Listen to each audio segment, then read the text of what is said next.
trabalhei no caso, um caso também emblemático, foi o caso da morte do jornalista Tim Lopes, né?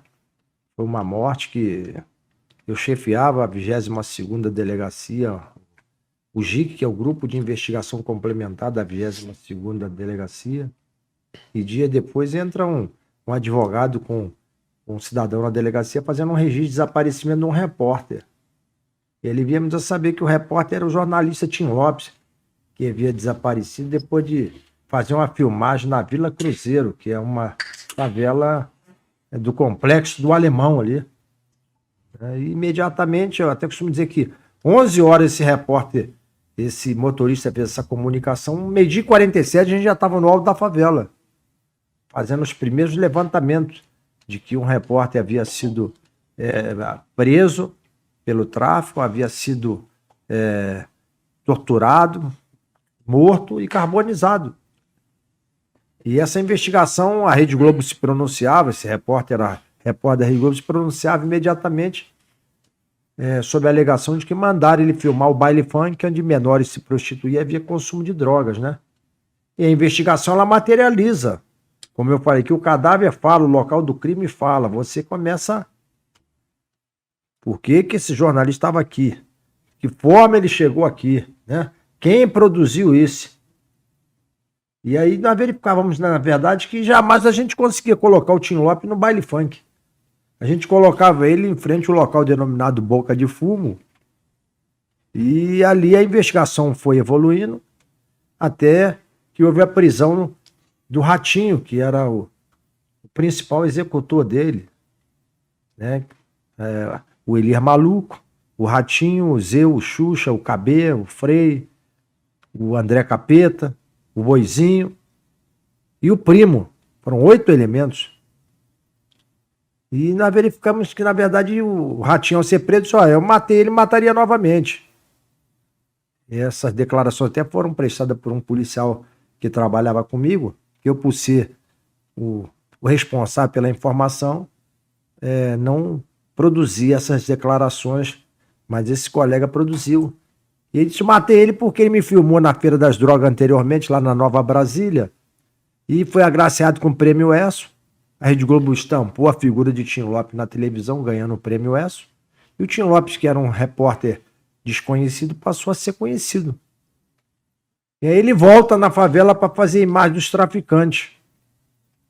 E ali ele é detido, é levado à presença do Elir Maluco. Até aí ninguém sabe que é Tim Lopes. Só quando ele chega lá, o Elir Maluco está sendo assessorado pelo Ratinho, que diz: esse cara é o Tim Lopes, me filmou, tirei uma cadeia por causa dele, e ele vai morrer. E ali o Tim Lopes começa a sofrer violências e tem o corpo todo decepado, depois está com fogo. E a investigação produziu toda a prova ali, né? Os traficantes comprando gasolina num carro, o carro que conduziu o Tim Lopes tinha uma digital dele na tampa da mala, que ele foi conduzindo na mala daquele carro. Então, toda a investigação foi feita e, ao final, eu, como braço longo da autoridade, porque eu costumo dizer uma coisa, Glauber: o investigador, ele motiva a autoridade policial. A autoridade motiva o Ministério Público. O Ministério Público motiva a Justiça. Então, uma sequência de motivações. Eu tinha que fazer uma informação ao meu delegado na época, o doutor Sérgio Falante, saudosa memória, de que a morte ocorrera, o Tim Lopes ter sido reconhecido por ter sido agraciado com o Prêmio ESSO, ter voltado a uma favela para filmar traficante, ter sido preso, ter sido levado da presença de Elir Maluco, ter sido reconhecido por Ratinho, a quem ele filmara anteriormente, e ali a morte dele foi decretada. Fiz isso para mostrar a motivação do crime, porque é o que o doutor falou, todo crime tem uma motivação, né? E aquela tiveram essa motivação. E dias depois eu fiquei surpreso, porque a Rede Globo, no Jornal Nacional, o William Bonner, repórter da Rede Globo, durante 7 minutos, ele lê uma desclassificação total ao meu trabalho, dizendo que o investigador disse que a vítima foi responsável pela sua própria morte, que o investigador não era capacitado. Isso causou uma turbulência na época. Eu fui afastado, eu fui matéria até na CNN nos Estados Unidos, né? E, na verdade, esse fato foi levado à justiça. A governadora na época, a Benedita da Silva, se levantou e disse que ia pedir o inquérito de volta. E o Ministério Público também se levantou, até forte. Parabenizo as promotoras da época, né? Que se levantar. O governador não tem autoridade sobre o inquérito policial. Se o inquérito tiver elementos, todos serão denunciados. E na segunda-feira todos foram denunciados. Eu fui elogiado pela justiça. Mas ficou essa mágoa, né? Essa dificuldade de você ser afastado da investigação cumprindo o seu dever, né? Por quê? Porque uma rede de televisão plantou uma notícia sobre a morte de um dos seus funcionários, que eu acredito até que tenha feito isso para não assumir o ônus da responsabilidade, porque quem mandou ele para lá realmente foi um irresponsável, né? Mas a polícia... Eu costumo dizer que para ser policial você tem que dobrar e não pode quebrar, mano. De toda forma, o trabalho da polícia foi feito extremamente bem feito, porque chegou aos autores. Todos, né? Eles condenados. E pelo que eu lembro, nessa época tinha um clamor, né, da imprensa, né? Até por conta do direito de imprensa, né? Aquelas coisas todas, né? Da liberdade porque o cara estava trabalhando ali, né, numa matéria jornalística, então isso aí deu repercussão mundial, né? Lá no Brasil matam um jornalista, né? E o Tim Lopes é vítima, igual como qualquer outra pessoa, a polícia vai lá fazer o trabalho. Só que o negócio teve esse clamor popular. Na época, Glauber, não sei se você lembra, a frase era assim: onde está Elias Maluco? Não é isso? Porque já tinham chegado na autoria dele. Já tinha que autoria. Foi através do trabalho de vocês. Ele ficou foragido, e aí Sim. A polícia fez um cerco no Morro do Alemão, e nesse cerco ela ficou monitorando ali os passos, e o Elias ele acabou caindo em desgraça com o próprio Comando Vermelho. Eu digo isso porque um advogado do Comando Vermelho me procurou na delegacia e disse: ó, o Comando Vermelho deu uma ordem a Elias para soltar o Tim Lopes. E o Elias falou que infelizmente não pode fazer isso, que ele está morto. Sim. Porque o Ratinho tomou o comando dele em determinar a morte do Tim Lopes.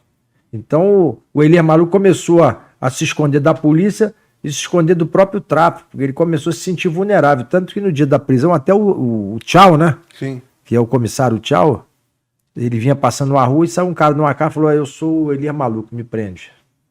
Ele queria ser preso porque ele se sentia vulnerável. Ficou preso até há poucos dias atrás agora, quando se matou na prisão, né? Exato, no Presídio Federal.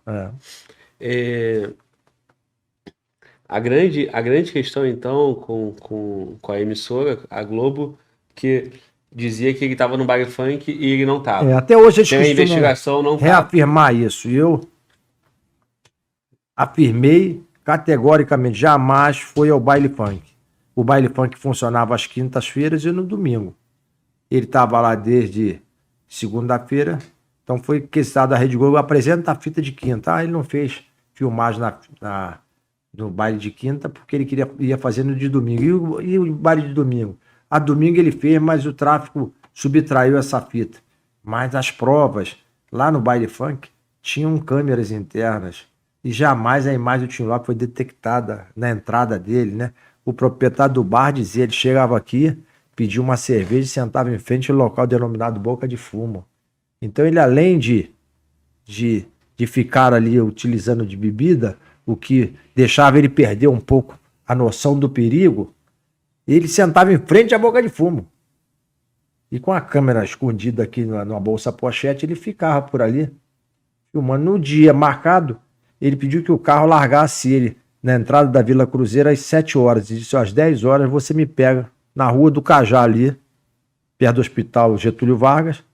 E às 10 horas o motorista foi para lá e esperou até meia-noite, ele não saiu. O motorista retorna à Rede Globo e disse: ó, o Tim Lopes mandou que eu pegasse ele às 10 horas e não saiu até agora.